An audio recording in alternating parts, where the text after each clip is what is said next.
Bonjour à tous, merci d'être venus. Moi, c'est Antoine, Team GraphQL. Et moi, c'est Hugo, Team Falcor. Et ceci est GraphQL versus Falcor. À ma gauche, je vous présente Hugo Wood. Moi, c'est Antoine Cellier. On est tous les deux consultants chez Zenica Nantes. Et pour la petite histoire, Hugo a fait des talks sur Falcor au Devox, au Brainscan et au Nanjug. Pour ma part, j'ai fait des talks sur GraphQL au BDX.io et au Nanjug. Et c'est ce qui nous a donné l'idée, en fait, de faire ce talk. Assez blablaté sur nous, Antoine. Let's fight! On va se détendre. Hein, faut déjà présenter Falcor et GraphQL, alors, quand même. T'as juste peur, Antoine. Alors, dans ce talk, on va comparer 3 technos qui ont toutes le même but. C'est pour un programme client, de venir demander des données à un serveur. Donc on a REST, qui est utilisé un peu en standard en ce moment, disons de nos jours, on fait des API REST un peu partout. Et 2 nouveaux arrivants, GraphQL et Falcor. Donc pour avoir les idées claires, REST, c'est quoi? Donc c'est l'idée de transférer des données via HTTP. En HTTP, on identifie un paquet de données via une URL et on va s'adresser à elle via un verbe HTTP. Donc là, pendant tout notre talk, on va prendre comme domaine métier les transports en commun. Donc là, par exemple, on demande un arrêt, que vous connaissez sûrement tous, ou presque. Donc on fait un get sur une URL et on récupère typiquement des données au format JSON, voilà, avec des champs, etc. Donc ça, c'est REST. Ok, REST, je pense que tout le monde connaît. GraphQL, c'est une autre manière par rapport à REST pour récupérer des données. Et là, on va récupérer des données à partir d'un langage de requêtage qui est proposé par GraphQL. Et en fait, cette requête va être de la même forme que la réponse attendue. Donc là, en l'occurrence, on va vouloir récupérer une station qui a pour ID com. Et dans cet objet station, ce que je vais vouloir récupérer au niveau des attributs, c'est l'attribut latitude et longitude. Si on veut un peu vulgariser la chose, en fait, c'est comme du JSON partiel, où en gros, on passe les clés, on attend en réponse les valeurs. Donc on voit qu'en réponse, on a station, avec seulement les 2 attributs qu'on a demandé, latitude et longitude. Alors, ce qu'il faut savoir, c'est que GraphQL, avant tout, c'est une spécification, qui est encore en phase de draft. C'est proposé par Facebook, mais Facebook utilise en production GraphQL depuis 2 ans. C'est utilisé pour leurs applications mobiles Android et iOS. Donc si vous êtes utilisateur de ces applications, vous utilisez derrière GraphQL. Cette spécification, elle offre 2 choses. Un langage pour écrire des requêtes de façon assez naturelle, en fait, et un interpréteur côté serveur. C'est-à-dire que côté serveur, on va recevoir la requête, on va l'interpréter, et ça va nous renvoyer une réponse par rapport à cette requête. Ok, Falcor, c'est un peu la même idée, mais on ne va pas suivre le chemin de GraphQL qui nous dit hey, encore un nouveau langage à apprendre. On va utiliser juste JSON. Parce que, Antoine, un JSON sans les valeurs avec juste les clés, un objet sans valeur, bah, c'est une liste. Donc, prenons des listes. Donc, une liste. En gros, Falcor, on exprime les requêtes comme ça. En fait, il faut lire ça comme des chemins à travers un objet type JavaScript. Donc, ici, il faut lire stations.com.latitude, d'une part, stations.com.longitude. Donne-moi ces 2 champs. Réponse avec les 2 champs, et on peut lire la réponse en JavaScript avec les mêmes chemins qu'on a utilisés pour faire la requête. Et d'ailleurs, si on veut, on peut écrire les requêtes sous forme de stations, sous forme de chaîne de caractères plutôt que de tableaux, si on le désire. Falcor, c'est quelque chose qui est proposé par Netflix, qui est utilisé en production aussi chez eux, a priori sur une majorité de leurs clients. Donc Netflix, ils ont vraiment beaucoup de clients qui s'adressent à leur API. Hein. Il y a tous les clients pour les télés, pour les box, pour les consoles de jeux, enfin bref. Il y en a plein. Falcor, c'est principalement donc un dialecte JSON pour écrire les requêtes, une librairie côté client et une librairie côté serveur. Donc, contrairement à GraphQL, il y a aussi une librairie côté client. La librairie côté serveur, elle fait la même chose qu'en GraphQL, elle interprète les requêtes et elle sélectionne les données à retourner. La librairie côté client, elle va nous donner quelques features en plus qui sont pas mal, on va parler juste après. Alors, pour ceux qui sont plus à l'aise avec un visuel, en fait, un serveur GraphQL ou un serveur Falcor, ça va se situer au même niveau qu'un serveur REST. En fait, ça va être un middleware entre le client et nos sources de données. Nos sources de données, ça peut être une base de données, ça peut être un ensemble de fichiers, ou ça peut être un autre serveur REST, un autre serveur GraphQL ou un autre serveur Falcor. Donc là, on va être sur un modèle requête-réponse, c'est-à-dire que le client va envoyer une requête, le serveur va interpréter cette requête, il va aller rechercher les données qu'on attend, le serveur va envoyer cette réponse au client, tout simplement. GraphQL et Falcor, c'est pareil sur un point, c'est que c'est le client qui va piloter. C'est-à-dire que généralement, en REST, on a un contrat de service, on va taper sur endpoint, ça nous retourne des données, mais on ne sait pas exactement ce qu'on va recevoir. Là, avec GraphQL et Falcor, on va pouvoir choisir les champs qu'on va recevoir. On va pouvoir choisir aussi la hiérarchie et jusqu'à quel niveau de hiérarchie on va recevoir nos données. Donc, on va avoir le choix des relations à traverser. Autre point intéressant, c'est que pour un écran, par exemple, avec un serveur REST, on va devoir faire plusieurs appels HTTP pour récupérer l'intégralité de nos données. Ici, avec GraphQL et Falcor, l'intérêt, c'est en une requête, je récupère toutes mes données. Donc, ça va nous éviter de faire de l'underfetching, en fait. Et GraphQL et Falcor, c'est différent sur de nombreux points. Tout d'abord, GraphQL nous propose un nouveau langage de requêtage. Donc, je vous l'ai montré précédemment dans une slide. Ça nous permet d'exprimer un besoin de façon assez naturelle côté client. Moi, je trouve ça pas très sérieux, ton nouveau langage, Antoine, parce que, alors, à nouveau écrire des parseurs, on va écrire des query builders, on va intégrer un langage étranger dans notre langage de programmation, encore une fois. Donc moi, je dis, utilisons juste JSON. Ok, pourquoi pas. Le JSON, ça reste assez verbeux quand même. On va avoir du typage statique côté GraphQL, c'est-à-dire qu'on va devoir déclarer un schéma. Notre schéma, ça va être les types qu'on va utiliser, et on va devoir aussi déclarer des relations entre nos différents types. Si old school. On dirait Java. Moi, je m'en fiche. J'ai pas besoin d'écrire de schéma ou de type à l'avance. Moi, je code mon API direct, typage dynamique. Ok, pas mal. Seulement, moi, le typage dynamique, ça va me fournir de l'introspection. L'introspection, ça veut dire quoi? Ça veut dire que je vais pouvoir requêter mon schéma. Je vais pouvoir requêter les types que j'ai déclarés et les relations que j'ai déclarées. Et grâce à ça, je vais avoir des fonctionnalités comme l'autocomplétion ou de la génération de documentation. Donc c'est plutôt pas mal quand même. Ouais, j'avoue que là, c'est sûr que ça peut servir. De côté de Falcor, on a quelque chose qui est aussi sympa. C'est la lib client, dont je vous parlais juste avant. Elle permet de faire deux choses très intéressantes, qui est de pouvoir batcher les requêtes d'une part, et ensuite d'avoir un cache côté client pour toutes les données. Donc un peu plus en détail, en gros, si vous avez une application modulaire qui fait plusieurs requêtes en fait, de manière séparée, et en fait, Falcor il va être capable de fusionner ces requêtes et d'envoyer une seule requête au serveur pour servir tout le monde. Et côté client, c'est complètement transparent. D'autre part, on a un cache client. Donc toutes les données qui reviennent du serveur sont mises en cache. Bon, bien sûr, on peut mettre des métadonnées d'expiration. Donc on peut mettre 0 si on veut pour ne pas mettre en cache, mais c'est intéressant d'avoir le cache client. Comme ça, on ne refait même pas de requête pour aller chercher le client. Et le cache est au champ, contrairement à REST ou contrairement à HTTP. Ok, le cache, pas mal. On ne l'a pas par défaut dans GraphQL. Seulement, dans notre implémentation côté serveur de GraphQL, on va pouvoir mettre du cache avec une librairie tierce. Donc c'est à nous de le gérer. Donc on peut avoir aussi du cache dans GraphQL.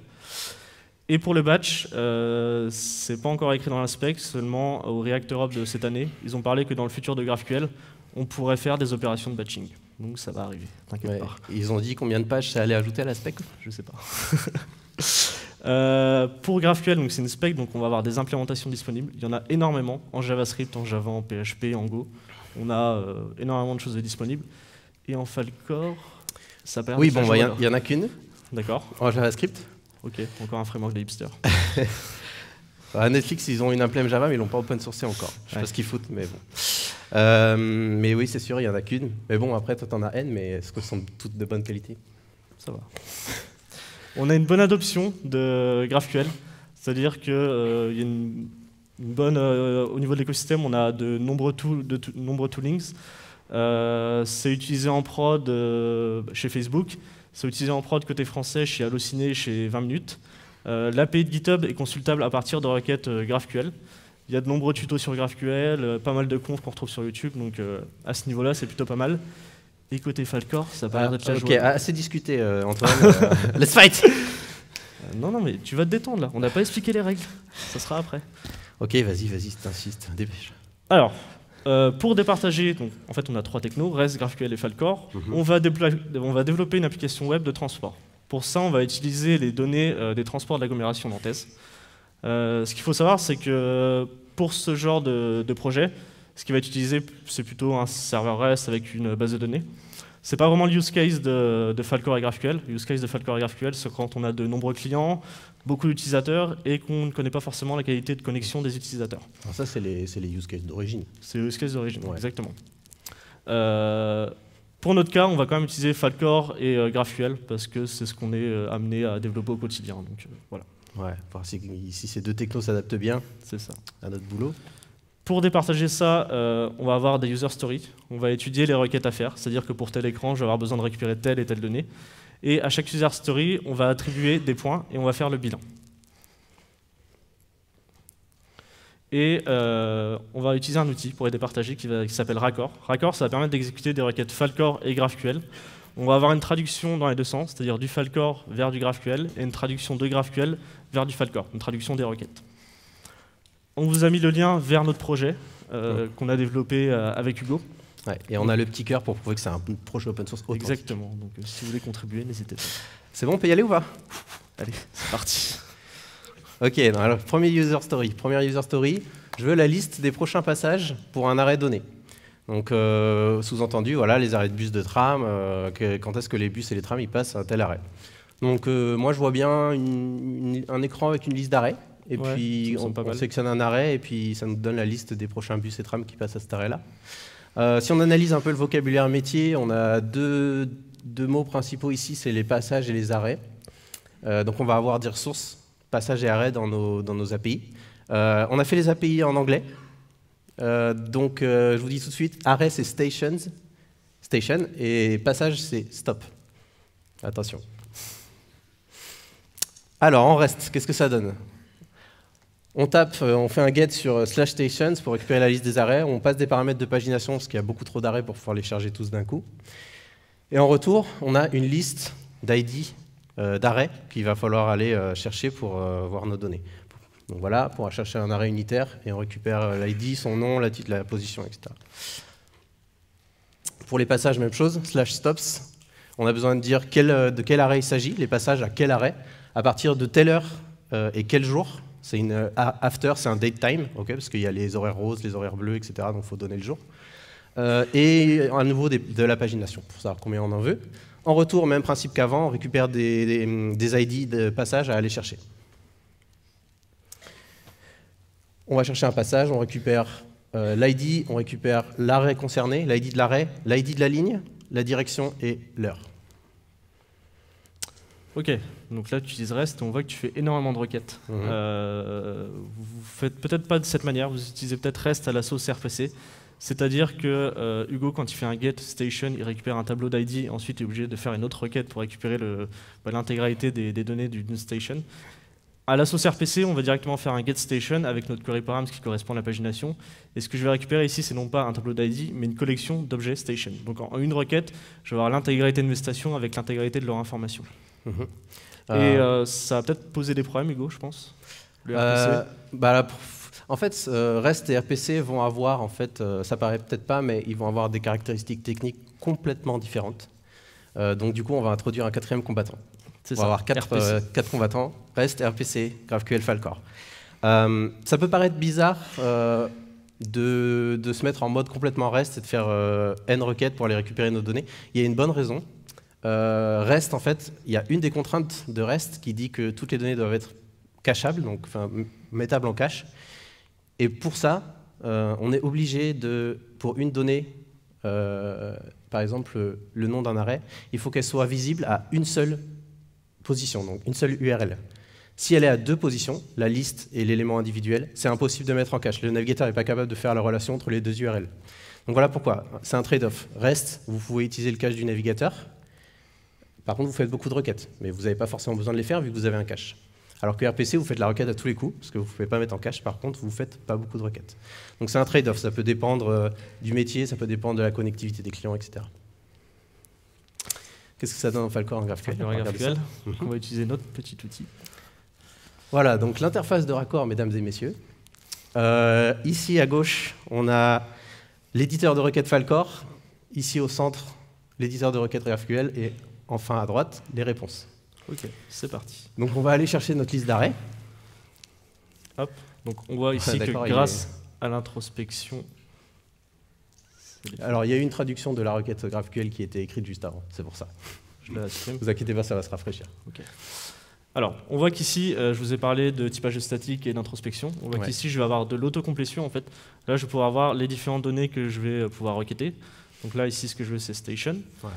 Et je vais passer ma pagination.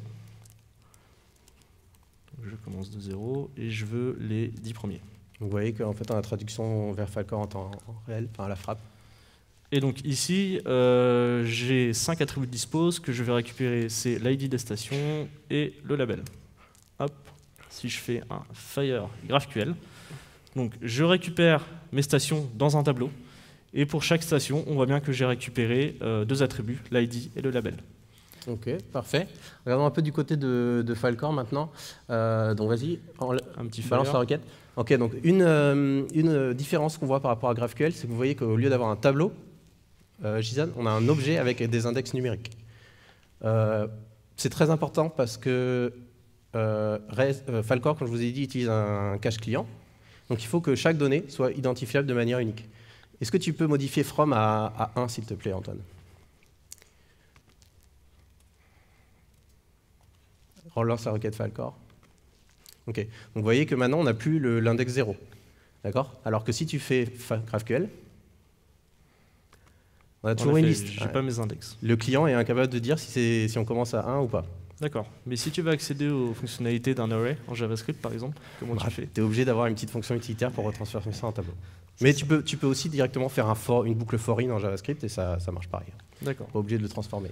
Deuxième remarque à faire, c'est qu'on pourrait croire, enfin, c'est clair que la requête Filecore est plus verbeuse, mais il ne faut pas oublier que ici c'est du code généré. Tout à l'heure, j'écrirai à la main la requête, on verra qu'il y a des manières bien plus compactes d'écrire ça.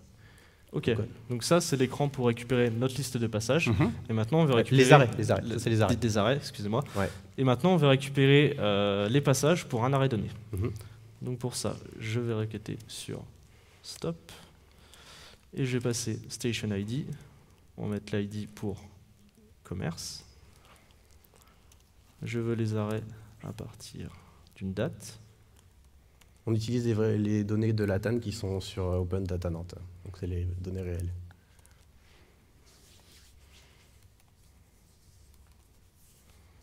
Je vais lui dire que t'es en... Non, le 6 novembre, d'accord, ok, si tu veux. Je vais lui dire que je veux les 10 premiers. Hop. Et t'en veux 10. Et là, on va pouvoir demander les champs, et comme juste avant. Ce que je vais récupérer, c'est l'ID.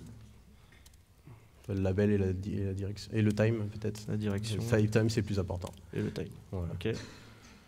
On fait un fire GraphQL. Et là, on voit que pour la station qui a pour ID com, j'ai récupéré l'intégralité de mes passages. Donc je récupère bien l'ID, la direction et l'heure de passage. Ouais, et seulement les champs que tu veux. Exactement. Et si je fais du fire Filecore, voilà.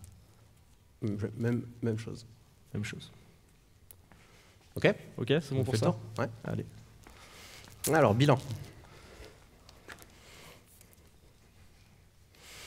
Du côté de REST, bon point parce qu'on peut utiliser le cache du navigateur gratuitement. On n'a rien à faire. Ça fonctionne à partir du moment où on a modélisé nos données selon les principes de REST. Par contre, on a une tonne de requêtes à faire. RPC, une seule requête. Le serveur est très rapide à implémenter. On n'a que 2 routes. Par contre, pas de cache. Ou alors très cher à implémenter. GraphQL, une seule requête. On peut, d'après ce que nous dit Antoine, avoir un cache côté client. On a de l'autocomplétion, c'est quand même plutôt sympa. Ça impressionne pas mal en démo surtout. Et le schéma à écrire... Non mais c'est gentil, hein, c'est sympa. Et par contre, il faut écrire un schéma pour avoir ce typage. Il faut typer toutes les données qu'on donne et c'est obligatoire. Hein, sinon, ça ne fonctionne pas. C'est un certain coût de développement, mais on a quand même un retour sur investissement parce que ça nous offre de la doc et de l'autocomplétion. Donc c'est intéressant. Filecore, on a une seule requête et on a le cache embarqué direct sans rien faire. Ok, autre use case. Si l'écran est assez grand, donc là on a une problématique client, je veux que la liste des arrêts affiche les lignes qui passent à chaque arrêt. Donc là on a un nouveau concept métier qui est ligne. Ça sera traduit par route dans notre modèle de données. Et en fait on va avoir une jointure entre les arrêts et les lignes. Alors, en REST, tout d'abord, je vais récupérer les informations de ma station. Donc, je fais un get station, je passe l'ID de la station. Je récupère l'intégralité des attributs d'une station. On voit que là, on a un nouvel attribut qui s'appelle route. Et route va me retourner un tableau d'ID, c'est-à-dire l'intégralité des routes qui sont associées à cette station. Et pour récupérer les informations d'une route, je dois faire une autre requête. Je fais un get avec l'ID de la route, et là, je récupère les informations d'une route. Côté RPC, si on veut récupérer en une seule requête l'intégralité des données, c'est-à-dire que si dans route, dans l'attribut route, je veux pas seulement les ID mais une collection d'objets route, le serveur doit retourner plus de données sur l'endpoint de station / son ID. Ou alors, ce que je vais pouvoir faire pour régler ma problématique client, c'est que je vais pouvoir ajouter la gestion d'un query params si je passe with route, c'est-à-dire que je vais récupérer mes routes dans mon objet station. Et du coup, ça fait, tu dois impacter ton serveur alors que c'est juste une problématique exactement. Client. Par exemple, si j'ai 5 clients qui ont tous, tel client veut que 2 routes, tel client veut que 3 routes, je vais devoir faire une implémentation côté serveur pour une problématique côté client. Donc c'est pas terrible. Ok, Falcor et GraphQL, qu'est-ce que ça donne? Alors cette fois, on va faire côté Falcor. Donc ce que je vais récupérer, c'est pour chaque... je vais récupérer 10 arrêts, et pour chaque arrêt, je vais récupérer 3 lignes pour les afficher sur mon écran. Oups, caps-lock. Donc stations, j'en veux 10. Je veux les lignes, j'en veux 3. Et je veux, disons, le label de la route. Et voilà. Donc j'ai mes stations, et pour chaque station, je vais avoir ma liste de lignes. Donc ici, on voit voilà, la ligne 12, la ligne 2, la ligne 23. 50 otages peut-être. Si, d'ailleurs, on pourrait très facilement le savoir. Tac, tac. Ok, donc côté GraphQL, je récupère un tableau de station, et dans chaque station, j'ai un tableau de route. Donc moi ici, j'ai pas les index comme en Falcor. Ouais, même problématique que tout à l'heure. Ce qui est intéressant de noter quand même, c'est qu'à la fois en Falcor et en GraphQL, on va pouvoir faire des requêtes et des sous-requêtes dans nos requêtes. Voilà. C'est quand même plutôt intéressant. Ouais, on peut traverser les relations. Exactement. Et on peut le faire autant de niveaux qu'on veut, il n'y a pas de limite. J'imagine qu'il y a une limite à la taille de la requête, mais... Bilan, REST et RPC. Alors, côté RPC, point négatif, c'est qu'on va avoir des impacts du serveur pour une problématique client. Donc je vous l'ai dit, si j'ai X clients et que je dois gérer le cas pour tel client côté serveur par rapport à la taille d'écran, c'est pas terrible, ça fait un fort couplage. Côté REST, on a une démultiplication des requêtes à chaque join, c'est-à-dire que dans un premier temps, je vais devoir récupérer une station. Si cette station a 10 routes, ensuite je vais devoir faire 10 requêtes vers mon serveur REST pour récupérer les informations d'une route. Côté Falcor et GraphQL, 2 points positifs. Donc on a une granularité jusqu'au champ, c'est-à-dire que ça va nous permettre d'éviter de faire de l'under ou de l'overfetching. On va choisir exactement les données qu'on veut. Et du join naturel pour traverser la hiérarchie et au niveau qu'on veut. Troisième, user story. Donc une user story très classique, c'est pour ça qu'on l'a mis. Je vais pouvoir rechercher les arrêts avec un champ texte. Donc on va rajouter un champ texte sur notre écran, on va pouvoir taper dedans et puis ça va nous sortir, ça va filtrer la liste des arrêts avec ce qu'on a cherché. Donc en REST et RPC, ce qu'on ferait très souvent, et ce qui est le plus simple et qui marche, c'est de rajouter un query param search et puis de donner en valeur ce qu'on recherche. Et puis ça filtre la liste qui est retournée, que ce soit la liste des ID pour REST ou la liste directement des objets arrêts pour RPC.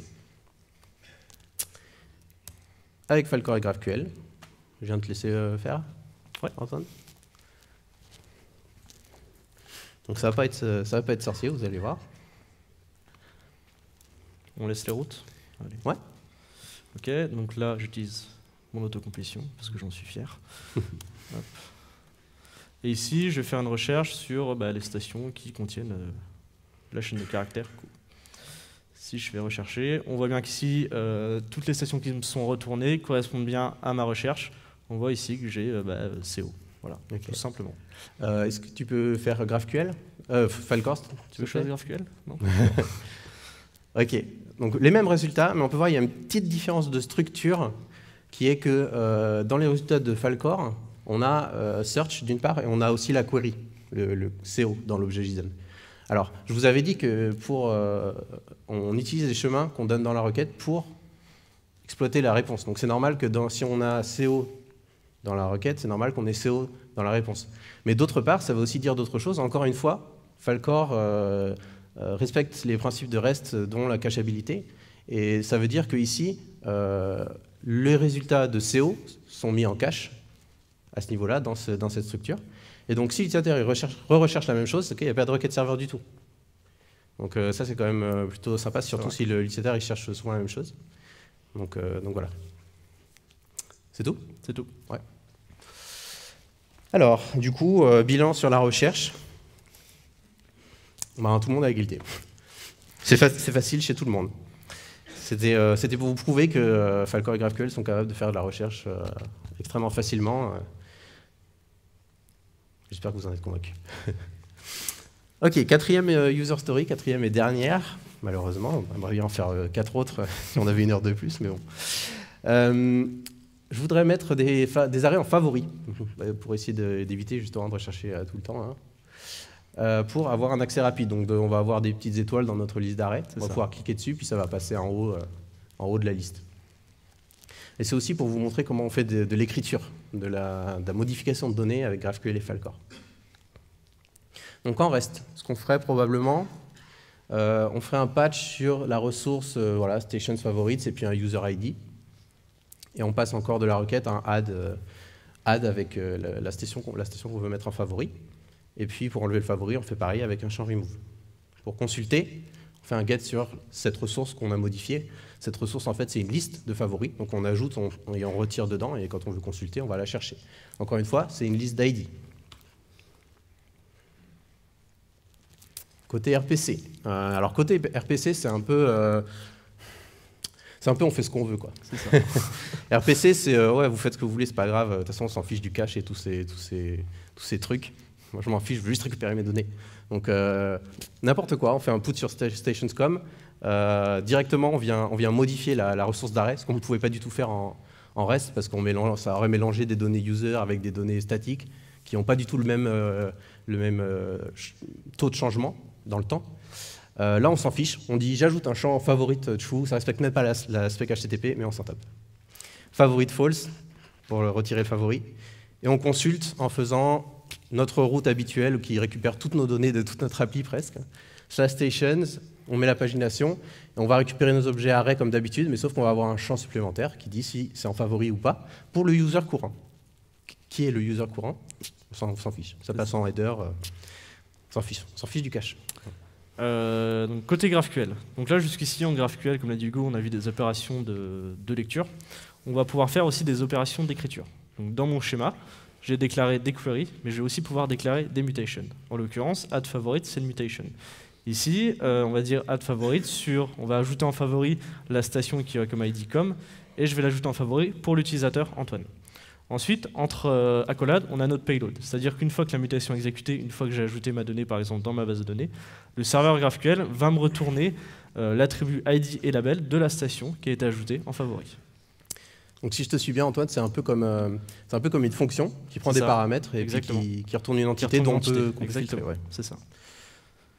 Et pour supprimer un favori, bah c'est pareil, c'est une mutation. Remove favorite, tout simplement. Ok. Donc en Falcor, on va aussi avoir ce concept de fonction. On peut appeler une fonction boîte noire qui fait des modifs et qui nous renvoie des trucs. Ça, c'est possible. Mais pour un cas d'usage comme ça, on a plus simple.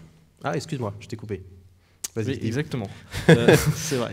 Donc, une fois que j'ai ajouté ou supprimé des favoris, je vais pouvoir consulter mes favoris. Ouais. Donc ici, on refait une opération de lecture, donc une query, avec favorite station. Je choisis les favoris de quel utilisateur je vais récupérer et combien de favoris je vais récupérer, tout simplement. Ok. Donc comme je disais, on peut faire ça en Falcor aussi. Ouais. En Falcor, on a un autre truc qui est quand même vachement bien. Quand on veut modifier la valeur d'un champ, eh ben, on a un set, qui est un peu l'équivalent du put en HTTP, alors que toi, les fonctions, ça serait post. C'est ça. Et donc là, bah, ce que ça dit, et on pourrait l'écrire comme ça d'ailleurs, hein, set value, donc stations.id.com.favorite.ego égale true. Et voilà. Et comme le cache est au champ, on n'a pas le même problématique qu'avec REST et RPC, on est obligé de séparer. Là, on peut directement rajouter un champ dans l'arrêt. Qu'importe, il pourrait même venir d'une autre source de données. On s'en fiche. On peut faire set dessus. Pareil, on met false pour désactiver le favori. Pour aller consulter les favoris, bah, on fait stations.favorite. On en demande autant qu'on veut, et puis on demande les champs qu'on veut à l'intérieur, comme en GraphQL. Alors, bilan. Niveau du RPC, l'avantage, c'est que ça a très peu d'impact sur l'existant. On ajoute juste un champ dans une ressource qui existait déjà. Par contre, ce champ, on va devoir aller le chercher tout le temps, même si on n'en a pas besoin. Donc, on l'a ajouté et maintenant, on est avec. Ou alors, comme tout à l'heure, on ajouterait un query param éventuellement pour dire si on le veut ou pas, mais explosion des query param. Voyez l'API de Jenkins, par exemple. REST, RPC et GraphQL, mauvais point parce que schéma, spécifique pour la modification, c'est-à-dire qu'on a la seule façon d'exprimer la modification, c'est la fonction boîte noire. Il n'y a pas de relation avec la lecture, alors qu'en Falcor, on a l'assignation et on a le getSet comme un langage naturel de programmation. Alors, là, on a déroulé nos use cases pour développer notre application. Ouais. Seulement, si je veux faire ça, je vais peut-être avoir besoin d'un peu de support. Parce que Falcor, GraphQL, c'est assez nouveau. La Developer Story. Developer Story, exactement. Je veux de la doc et des réponses sur Stack Overflow. Comment ça se passe? Alors, au niveau de l'écosystème, pour RPC, c'est assez simple et familier. C'est-à-dire que c'est quelque chose qui est assez démocratisé, tout le monde l'utilise. Donc on retrouve énormément de ressources dessus. Côté REST, Hugo nous a cité quelques bonnes pratiques pour faire du REST. Non plus, si on veut consulter des choses sur REST sur Internet, il va falloir faire du tri, parce qu'il y a des bonnes choses, il y a des mauvaises choses. Il y a beaucoup de confusion autour de la définition de REST. Côté GraphQL, on a parlé de la bonne adoption de GraphQL tout à l'heure, donc c'est en pleine ébullition, on trouve énormément de ressources. Donc c'est plutôt pas mal. Et côté Falcor? Côté Falcor, l'avenir nous le dira. C'est-à-dire que Netflix a open sourcé Falcor, après l'avoir mis en prod chez eux depuis un certain temps, ils l'ont open sourcé. Et puis, depuis, c'est sur GitHub. Ils font du travail un peu dessus, mais ces derniers temps, ça n'a pas énormément d'activité. Alors, il y a plein de gens qui posent des questions, qui disent alors, quand est-ce que vous sortez les 1.0, etc. Ils disent, on est en train de s'organiser, on fera ça avant la fin de l'année. Ouais, ça rame, quoi. Donc, mais bon, il y a quand même des gens qui l'utilisent. Si vous ouvrez une issue GitHub, il y a des gens de Netflix qui répondent et aussi des gens en dehors de Netflix. Sur Stack Overflow, il y a effectivement beaucoup moins de questions au niveau Falcor, à peu près 5 fois moins que GraphQL. Par contre, ne vous inquiétez pas, j'ai une alerte sur Stack Overflow, vous pouvez poser une question, je vous réponds.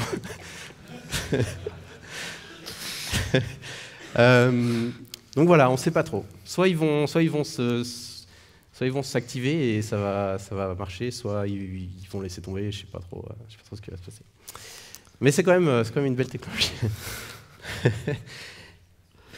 Qui est quand même vachement simple. Alors, bilan global de nos points qu'on a donnés. Alors, on a donné 2 bons points à REST et 4 mauvais. Pour RPC, 5 bons points et 4 mauvais. GraphQL, 5 contre 2. Et Falcor, 4 contre 1. Donc, qu'est-ce qu'on peut déduire de ces points? REST est un système extrêmement contraint qui a peu d'avantages, mais beaucoup d'inconvénients, mais qui peut avoir... Donc, en fait, le use case est très étroit. Si vous avez besoin d'exploiter les deux avantages, si ces 2 avantages sont importants pour vous, ça va être intéressant. Par contre, sinon, pas vraiment. RPC, beaucoup d'avantages, mais aussi beaucoup d'inconvénients. Donc, un use case plus large, beaucoup d'applications pourraient exploiter une API RPC et ça marcherait pour le use case de l'application. Par contre, il faut faire attention, il faut bien lister les inconvénients et voir s'il n'y en a pas un qui va vraiment nous gêner, quoi. Notamment, je pense on commence à développer une application avec un seul client, et puis ça marche, on fait une API RPC, tranquille, et puis 1 an après, le business vient nous voir et dit « Ah, il faudrait une appli mobile ». Ouais. Là, donc il y a du travail à refaire derrière côté RPC. T'es mort, il faut recoder ton serveur. C'est ça. GraphQL et Falcor, donc même différentiel de points. Donc, comme tout dans l'ingénierie logicielle, la réponse est « ça dépend ». Donc, GraphQL et Falcor, tous les deux, beaucoup d'avantages, peu d'inconvénients. Donc, on voit qu'ils ont des use cases qui sont très larges et vont convenir à beaucoup d'applications différentes. Il faut juste faire attention aux petits inconvénients, donc 1 ou 2 inconvénients. Donc, pour résumer un peu tout ça, on va faire un petit topo de vous êtes dans tel cas, on vous recommande d'utiliser telle techno. Ok, donc magnifique graphique. Donc, qu'est-ce qu'il y a ici? On a sur l'axe horizontal la distribution de l'équipe de dev. Qu'est-ce que j'entends par là? C'est à gauche du schéma, vous allez avoir les petites équipes colocalisées, full stack. Enfin, full stack, j'entends une personne fait à la fois du back et du front. À droite, vous allez avoir grandes équipes, ou alors beaucoup de remote, ou alors grosse séparation entre les gens qui font le back et les gens qui font le front. Sur l'axe vertical, vous allez avoir la distribution des clients, donc clients dans le sens programme qui interroge l'API. En bas, vous allez avoir un seul client avec bonne connectivité. Quand vous montez sur l'axe, vous avez plus de clients, vous avez des connectivités moins bonnes, voire tout en haut, vous ne connaissez même pas les clients qui vont vous appeler. Alors, dans le cas où on a un seul client et des équipes à la fois colocalisées ou en remote, ce qu'on conseille, c'est plutôt d'utiliser RPC. On a un seul client, on connaît exactement le besoin que le serveur RPC doit remplir. C'est-à-dire que pour tel écran, j'ai besoin de telle donnée, pour tel autre écran, j'ai besoin de telle donnée. Donc, RPC, c'est parfait pour ça. Peut-être un petit effort à faire au niveau, par exemple, un contrat de service ou de la doc, si on a des équipes en remote pour améliorer la communication entre les équipes. Ouais, mais effectivement, attention si jamais le besoin peut évoluer en 2 clients. Quoi. Exactement. Mais pour une appli intranet, par exemple, c'est un excellent choix. Ouais. C'est pas cher et ça fait le boulot. Si on a un peu plus de clients, un peu plus de distribution des clients, et qu'on a une équipe qui est soit plus petite, soit colocalisée, soit les gens ils font à la fois le back et le front, Falcor c'est une bonne option, parce que c'est très, très simple à mettre en place, c'est très simple à comprendre. Il y a très peu d'outils à mettre en place. Facebook, ils sont fans de tiens, je te donne cet outil, mais au fait, tu as besoin d'installer tout ça aussi. Genre React. Je parle de React, je le savais. React, comment ça s'appelle? React Create App. C'est ça, exactement. Tiens, là, Webpack et tiens, JSX. Encore un nouveau langage, ils sont vraiment fous. Alors que Falcor, voilà, il y a besoin de très peu de choses. Par contre, effectivement, on n'a pas l'autocomplétion et ce genre de trucs, donc plutôt pour les gens qui sont habitués au dynamic typing, voilà. GraphQL sera plutôt utilisé dans le cas où on a des équipes un peu plus en remote. Pourquoi? Parce que on a le coût de développement d'un schéma avec typage statique. Seulement derrière, ça va nous apporter des choses comme de l'autocomplétion ou de la documentation générée.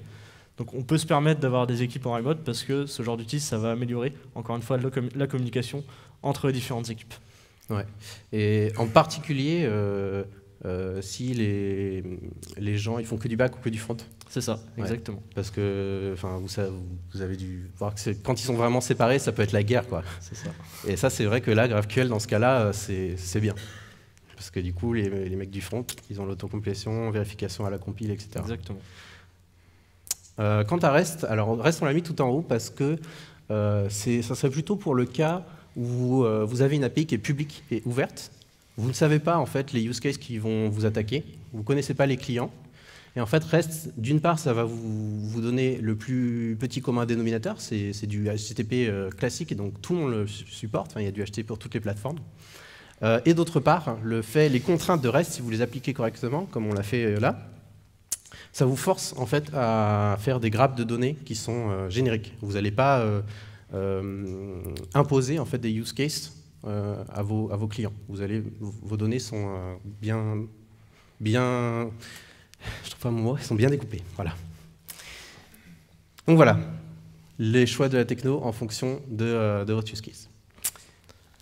Voilà, c'est tout pour nous. Merci.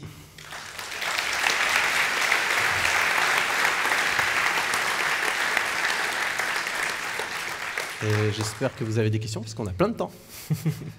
Ouais. Question sur GraphQL. Ouais. Il y avait des différents serveurs d'implémentation. Oui. Oui. Est-ce que tu peux répéter la question? Alors, en fait, la question, c'était quelles implémentations côté serveur choisir. On parle d'Apollo, est-ce qu'Apollo, c'est conseillé ou pas? Apollo, en fait, a une stack côté serveur, donc une implémentation côté serveur, et côté client.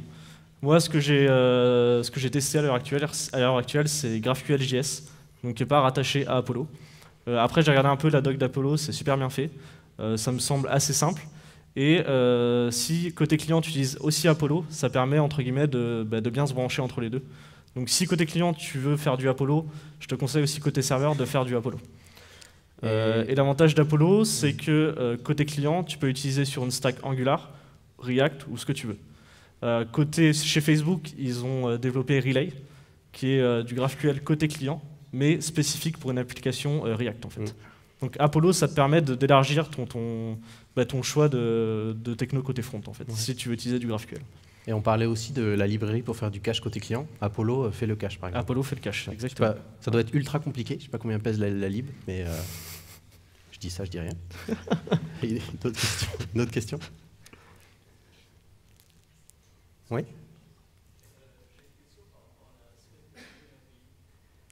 J'entends pas, excuse-moi. Oui.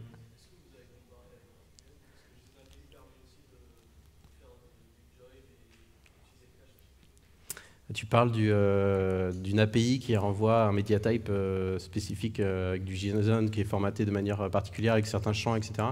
C'est ça? Ouais, d'accord. Une API hypermédia en fait, avec les liens entre les ressources, etc. Ouais. Ouais, oui, il y a des specs, il y en a plusieurs effectivement. De faire des API comme ça, en fait, c'est juste respecter REST. En fait, là, on l'a fait. Hein. Nous, on mettait les ID, c'était les relations entre les choses. Donc, finalement, tu peux, à moins qu'il y ait des choses que je ne connaisse pas, mais tu vas chercher une ressource, ça te donne les relations avec les autres ressources, et tu vas chercher les autres ressources. Ou je me trompe? Tu veux dire qu'elles sont déjà développées? Ok. Au fait, j'ai pas répété la question, mais c'était à propos de JSON API, qui est un type d'API, c'est une API REST qui retourne des objets JSON avec des relations, etc. Mais comment tu fais pour choisir si tu développes ou pas les relations? Voilà, tu as des queries param.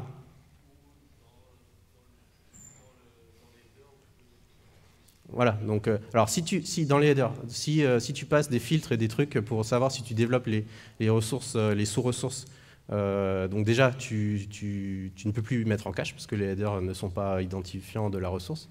Et d'autre part, si tu passes des queries param, ça veut dire qu'en fait, si tu décides de faire ça, tu vas avoir en fait une explosion combinatoire de queries param pour savoir quelle sous-ressource tu veux développer. L'API Jenkins, c'est comme ça en fait.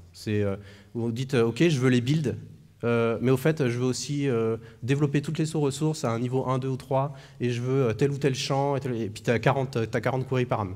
Donc, c'est bien, mais sauf que dès que ton client il a une petite variante, il a besoin d'un champ en plus, il a besoin de pas un champ en plus, il a besoin de développer une relation. Tac, tu dois développer un query param en plus côté serveur. Alors qu'avec Falcor et GraphQL, le client fait ce qu'il veut en fait. C'est le client qui choisit ce qu'il veut expand et tout, et il n'y a pas d'impact côté serveur. Donc imaginons le même cas qu'RPC tout à l'heure.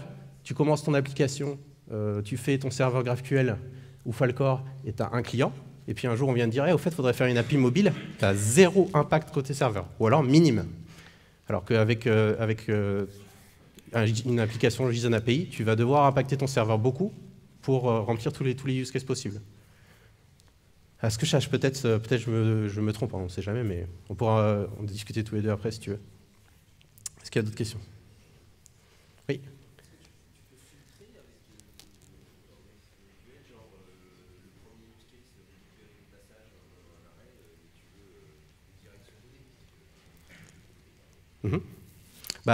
Tu as vu qu'on filtrait... Alors, juste la question, c'est est-ce qu'on peut filtrer avec Falcor et GraphQL nos données? Ouais.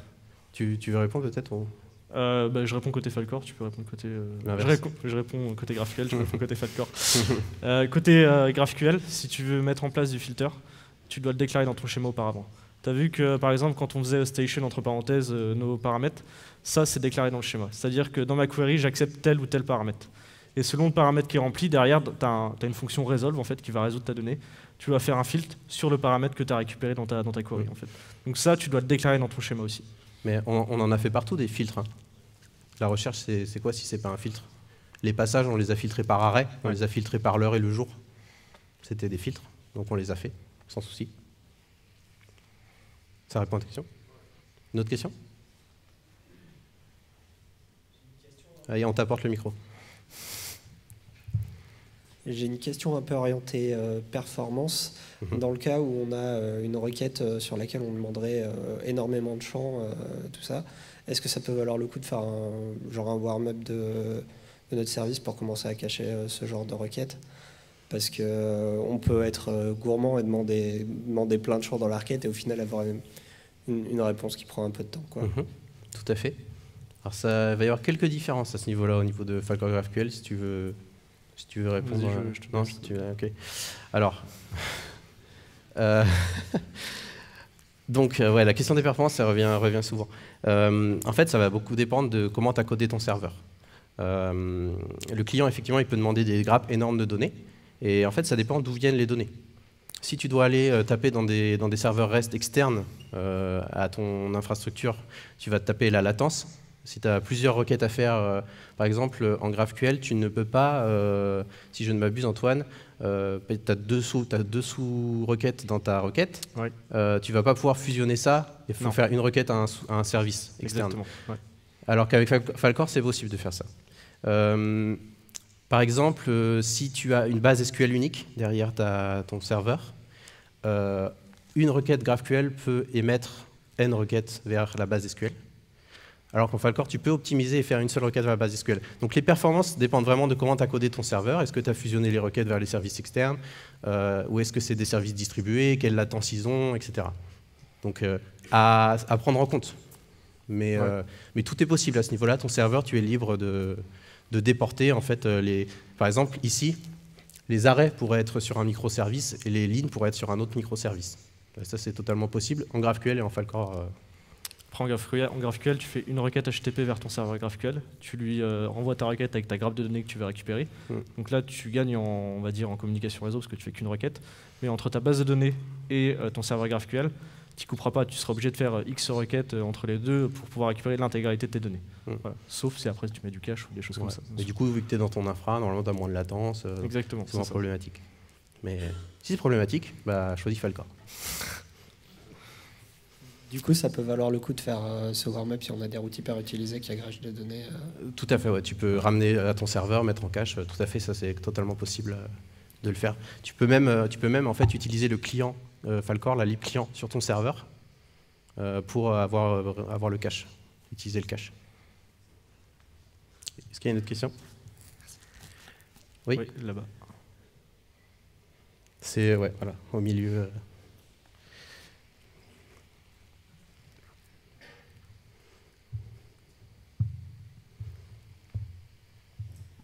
Genre une question d'un point de vue sécurité d'accès aux données, et notamment en niveau de profondeur ou ce genre de choses.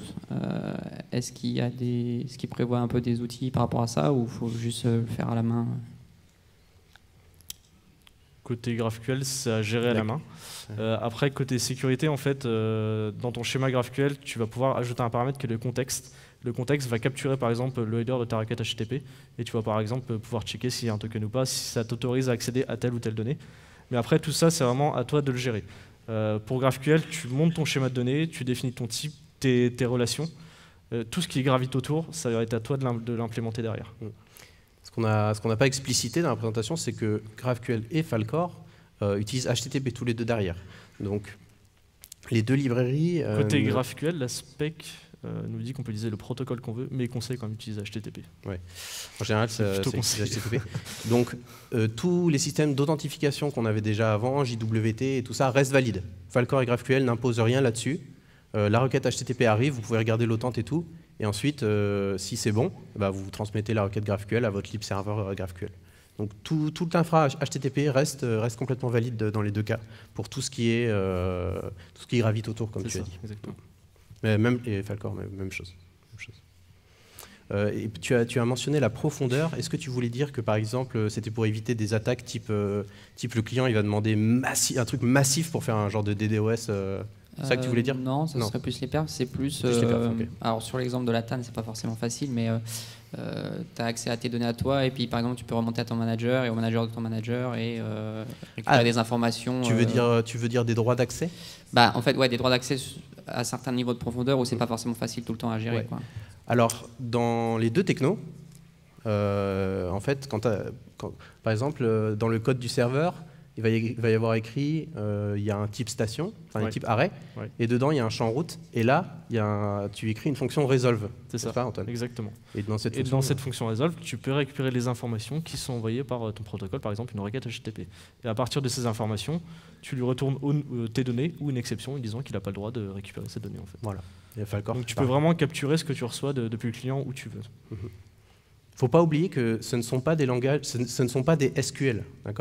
GraphQL a beau s'appeler QL, ce n'est pas un QL.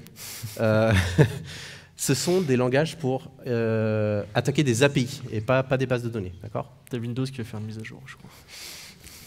Qu'est-ce que tu veux? C'est que c'est ça la vie. On a encore le temps pour une question. S'il y en a une. Oui, là, juste derrière toi, là-bas. Ouais. En blanc, derrière.